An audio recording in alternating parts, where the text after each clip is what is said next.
Αν σας αρέσουν τα βίντεό μας, παρακαλώ πολύ κάντε μια εγγραφή στο κανάλι μας. Subscribe δηλαδή.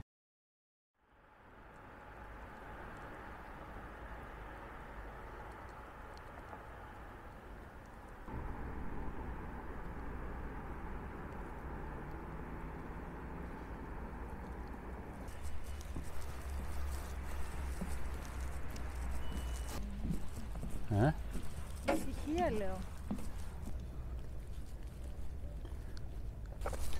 Γεια χαρά! Γεια χαρά! Σήμερα βρισκόμαστε στη Θεσσαλονίκη. Την έδρα μας. Την έδρα μας, ναι, την πόλη μας. Και σκεφτήκαμε να κάνουμε ένα επεισόδιο ξεχωριστό, διαφορετικό από τα άλλα που συνηθίζουμε. Γιατί είχαμε αϊπνίες. Η ώρα είναι 5 τα ξημερώματα. Και μου ήρθε η ιδέα. Λέω στην Έλσα, δεν πάμε έξω να κάνουμε ένα επεισόδιο, να ξημερώνει, να βγαίνει ο ήλιος. Στη Θεσσαλονίκη, ξημερώματα που λέει και το τραγούδι.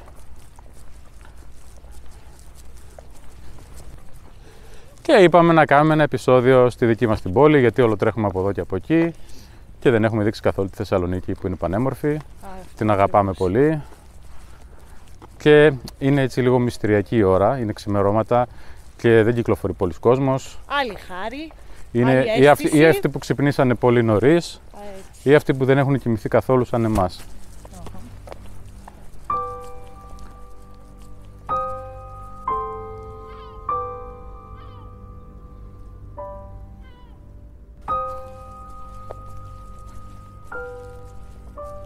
Τώρα γυρίσαμε προς την άλλη κατεύθυνση και κατευθυνόμαστε προς το Λευκό τον Πύργο. Πάμε προς το κέντρο γιατί εκεί έχει πιο πολύ ζωή, εντάξει, έχει και πιο πολύ κίνηση. Αν και ακόμα είναι νωρίς.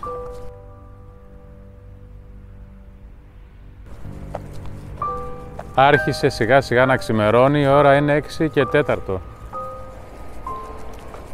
Τόσο άδεια η Μεγάλη Αλεξάνδρου δεν είναι ποτέ.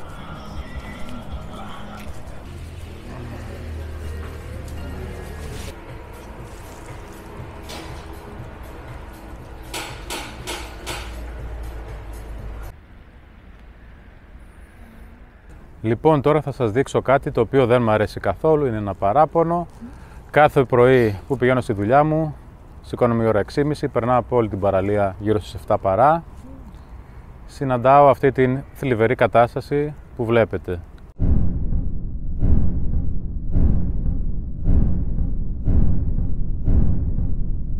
Και το τραγικό είναι ότι αυτά τα αφήσανε νεαρά παιδιά. Γιατί αυτοί συνήθως είναι εδώ που ξενυχτάνε το βράδυ. Δηλαδή είναι παρέες νεαρών που κάθονται εδώ στα παγκάκια, πίνουν τις μπύρες τους, κάνουν τα τσιγάρα τους και τα παρατάνε όλα έτσι και φεύγουν. Λες και είναι στο μπαρ, λες και θα έρθει ο σερβιτόρος να τα μαζέψει και δεν βρίσκεται ένας στην παρέα, ένας να έχει την ευαισθησία να τους πει ρε παιδιά, καθίστε να τα μαζέψουμε πριν φύγουμε. Εντάξει. Είναι πάρα πολύ άσχημο και να μην το κάνετε. Γιατί δηλώνει πως δεν αγαπάμε την πόλη μας. Αγαπάμε την πόλη, γενικά είμαστε γουρούνια. Είμαστε γουρούνια σαν άνθρωποι. Ναι. Η ώρα κοντεύει 7. Άρχισε να ξημερώνει αισθητά. Ο ουρανός άρχισε να μπλεδίζει. Υπάρχει κίνηση, κάποιοι γυρνάνε. Για Θεσσαλονίκη όχι πάρα πολύ. Για Θεσσαλονίκη δεν έχει πολύ κίνηση, αλλά ναι. Κάτσε ρε εσύ, στο κέντρο. Είναι η πόλη που δεν κοιμάται ποτέ. Μόλις σβήσαν και τα φώτα του δρόμου, η ώρα είναι 7.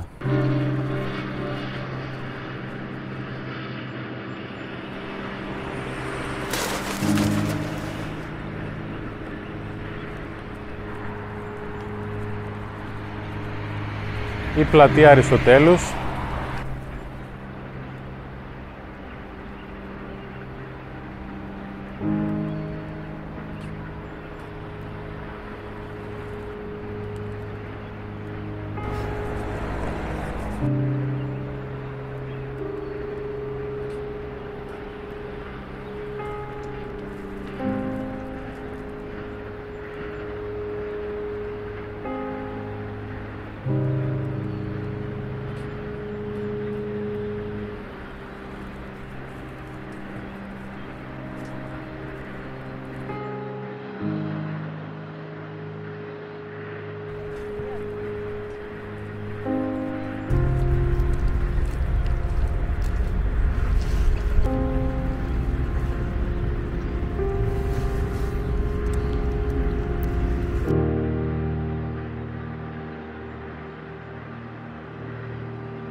Η ώρα είναι 9 και 10.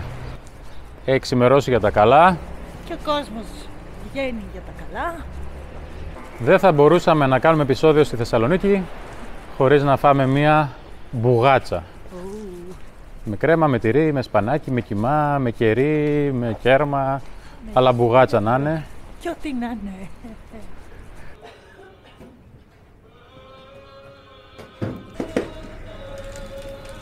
Μόνο που έπρεπε να είναι ο ιός εδώ αυτή την ώρα. Γιατί? Γιατί εγώ βοηθάω, είμαι βοηθάω. Εντάξει, δεν ξέρω. Τι θα έχει άλλη ταχύτητα? Ναι. Σωστό και αυτό.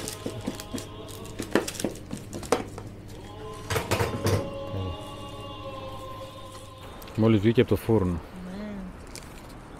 Αχνίζει. Έτσι τα κλασικά με το χέρι. Βάνε.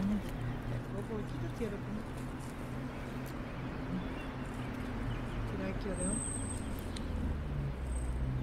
Θα καείς. Ωραίο.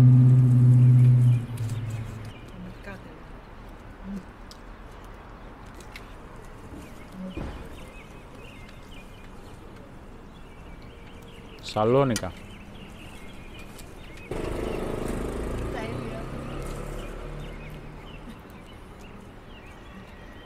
Θα και τώρα αυτό.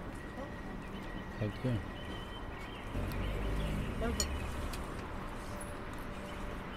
Πολύ καλά.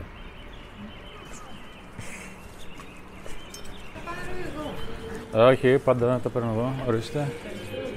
Εμείς ευχαριστούμε πάρα πολύ, ήταν πάρα πολύ ωραία. Θα σας κάνουμε διαφήμιση, μην είναι. Πού είστε? Από εδώ. Από εδώ είστε? Ναι. Πόσο είναι? Είστε καλά, παιδιά. 5 δίνει. Άντε, να είστε καλά. Να είστε καλά, γεια σας. Σήμερα έχει λειτουργία, πάμε λίγο στο ναό Κωνσταντίνου και Ελένης.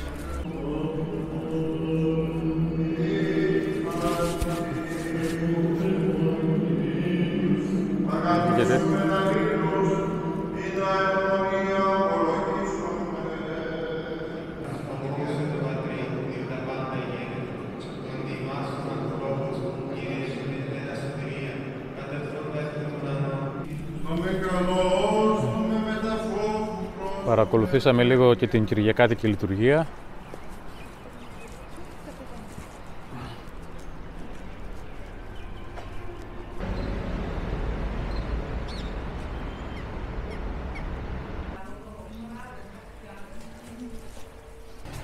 Και φυσικά δεν θα μπορούσαμε να παραλείψουμε το λευκό μας τον πύργο, που είναι το σύμβολο εδώ της Θεσσαλονίκης, το καμάρι μας. Δεν γίνεται Θεσσαλονίκη χωρίς λευκό πύργο. Το μάστι της πόλης.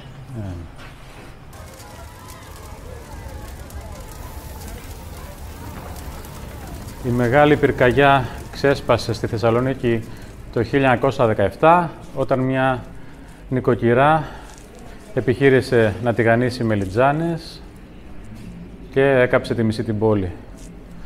Δεν υπήρχαν τότε τα μέσα, η πυροσβεστική, δεν υπήρχε νερό και έτσι εξαπλώθηκε πάρα πολύ γρήγορα και ήταν αναπόφευκτο το κακό.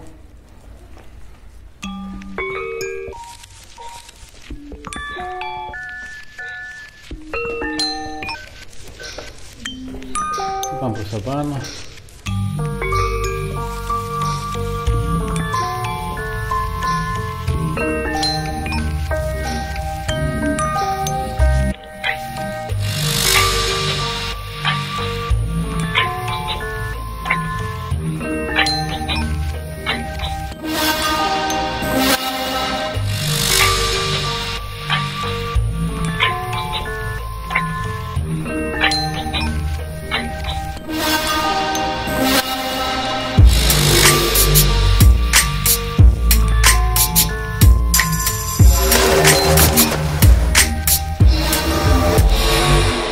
Και ναι, είμαστε πάνω στο Λευκό Πύργο, στην κορυφή. Από εδώ έχει την καλύτερη δυνατή θέα. Μπορείς να δεις όλη τη Θεσσαλονίκη, 360 μοίρες γύρω γύρω.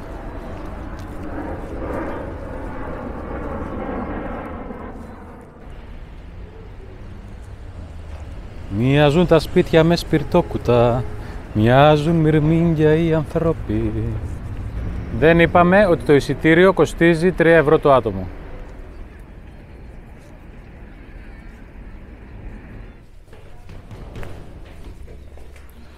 Ο Λευκός ο Πύργος βέβαια είχε και τις μαύρες σελίδες στην ιστορία του, αφού λειτουργήσε από τους γενίτσαρους ως φυλακή και ως τόπος βασανιστήριων. Γι' αυτό και εκείνη την εποχή τον ονόμαζαν Κόκκινο Πύργο από το χρώμα του αίματος.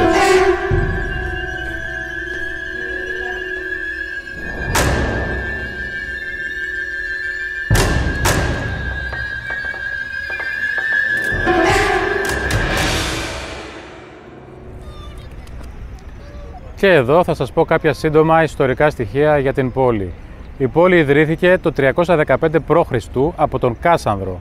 Ο Κάσανδρος ήταν στρατηγός του Μεγάλου Αλεξάνδρου, ο οποίος ανέλαβε την διοίκηση της Μακεδονίας όταν αυτός βρισκόταν στην εκστρατεία του στην Ασία. Έδωσε στην πόλη το όνομα της γυναίκας του, της Θεσσαλονίκης, η οποία ήταν και ετεροθαλής αδερφή του Μεγάλου Αλεξάνδρου. Δεν θα μπορούσε, φαντάζομαι, να κάνει κι αλλιώς. Με αυτά και με αυτά έχουμε κλείσει ένα 26ωρο άυπνη και τώρα πάμε για ύπνο. Θα προσπαθήσουμε να δούμε αν θα κοιμηθούμε. Θα κλείσουμε το παντζούριο.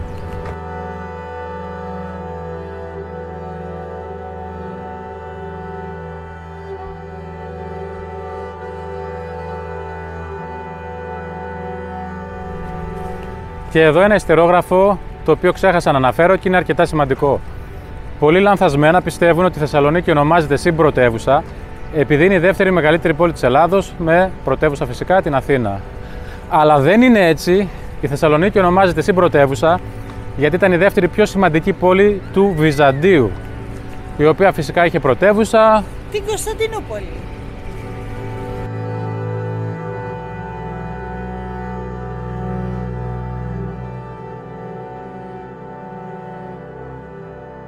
Αν σας αρέσουν τα βίντεό μας, παρακαλώ πολύ κάντε μια εγγραφή στο κανάλι μας. Subscribe δηλαδή.